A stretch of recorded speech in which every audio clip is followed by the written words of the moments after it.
ഡൽഹിയിൽ ഭൂചലനമുണ്ടായി 4 റിക്ടർ സ്കെയിലിൽ 4 തീവ്രത രേഖപ്പെടുത്തി. ഇന്ന് പുലർച്ചെ 5:37 ഭൂചലനം അനുഭവപ്പെട്ടത്. ഡൽഹിയാണ് പ്രഭവ കേന്ദ്രം. വിനീത വിജി വിശദാംശങ്ങളുമായി ഡൽഹിയിൽ നിന്ന്. Vineetha, good morning. യഥാർത്ഥത്തിൽ ഈ ഭൂചലനത്തിൽ എന്തെങ്കിലും നാശനഷ്ടം ഉണ്ടായതായി റിപ്പോർട്ടുണ്ടോ?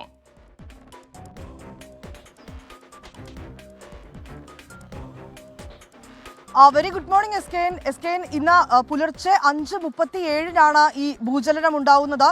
ഈ തീവ്ര ഭൂചലന വിഭാഗത്തിൽപ്പെടുന്നത് ഈ 5-ന് മുകളിൽ, ഈ തീവ്രത ഹെക്ടർ സ്കെയിൽ 5-ന് മുകളിൽ വരുമ്പോഴാണ്. ഇതിപ്പോൾ നിലവിൽ അതിനോട് അടുത്ത് നിൽക്കുന്ന സാഹചര്യമാണ് ഉള്ളത്. 4 രേഖപ്പെടുത്തിയിരിക്കുന്നത്.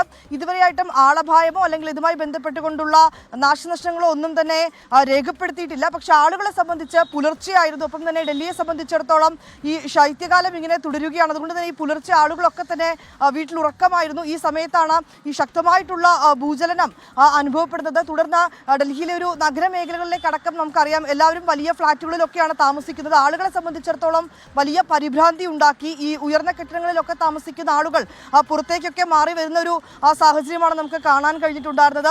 ഈ പക്ഷികൾക്കും ഒപ്പം തന്നെ ഈ നായ്ക്കളൊക്കെ വലിയ രീതിയിൽ ബഹളമുണ്ടാക്കി. അവരൊക്കെ അങ്ങനെ ഒരു പരിഭ്രാന്തരാകുന്ന ഒരു സാഹചര്യം തന്നെയാണ് നിലവിൽ ഡൽഹിയിൽ ഉണ്ടായിരുന്നത്. പക്ഷേ ആളപായമോ അതുമായി ബന്ധപ്പെട്ടുകൊണ്ടുള്ള നാശനഷ്ടങ്ങളോ ഒന്നും തന്നെ രേഖപ്പെടുത്തിയിട്ടില്ല. പ്രഭവ കേന്ദ്രം ഡൽഹി തന്നെയാണ് ഇപ്പോൾ അറിയാൻ കഴിയുന്നത്. ഇത് ഈ അടുത്ത കാലത്ത് ഈ ഭൂചലനത്തിന്റെ ഒരു പ്രഭവ കേന്ദ്രം ഡൽഹി ആവുന്നത് ഇത് ആദ്യമായാണ്. അല്ലെങ്കിൽ പൊതുവേ ഡൽഹിയിലൊക്കെ മറ്റ് മേഖലകളിൽ ഇത്തരത്തിലേക്കുള്ള ഭൂചലനം ഉണ്ടാകുമ്പോൾ അതിന്റെ ഒരു ചെറിയ രീതിയിൽ അതിൻ്റെ ഒരു എഫക്റ്റ് ഡൽഹിയിലും ഉണ്ടാകാറുണ്ട്. പലപ്പോഴും ഈ അഫ്ഗാനിസ്ഥാൻ മേഖലകളിലൊക്കെ ഇങ്ങനെ ഭൂചലനം ഉണ്ടാകുമ്പോൾ ഒരു പ്രകമ്പനം ഡൽഹിയിലും അനുഭവപ്പെടാറുണ്ട്. പക്ഷേ ഇത് ഡൽഹിയിൽ ഈ അടുത്ത കാലത്ത് ആദ്യമായാണ് ഇങ്ങനെ അതിശക്തമായിട്ടുള്ളൊരു ഭൂചലനം രേഖപ്പെടുത്തിയിരിക്കുന്നത്. ഇപ്പോൾ പ്രധാനമന്ത്രിയുടെ ഒരു നിർദ്ദേശം കൂടി ലഭ്യമായിട്ടുണ്ട്. ജനങ്ങൾ ശാന്തവും ഒപ്പം തന്നെ സുരക്ഷിതമായി ഇരിക്കാനാണ് അദ്ദേഹം നിർദ്ദേശം നൽകിയിരിക്കുന്നത്. ഈ ഇങ്ങനൊരു ഭൂചലനത്തിന് പിന്നാലെ ഉണ്ടാകുന്ന മറ്റ് ചലനങ്ങൾ ഉണ്ടാകും. അതുമായി ബന്ധപ്പെട്ടുകൊണ്ടുള്ള നിർദ്ദേശങ്ങൾ എല്ലാവരും പാലിക്കണം. എല്ലാവരും കൃത്യമായിട്ടുള്ള ജാഗ്രതയോടുകൂടി ഇരിക്കണമെന്നാണ് അദ്ദേഹവും നിർദ്ദേശം നൽകിയിരിക്കുന്നത്.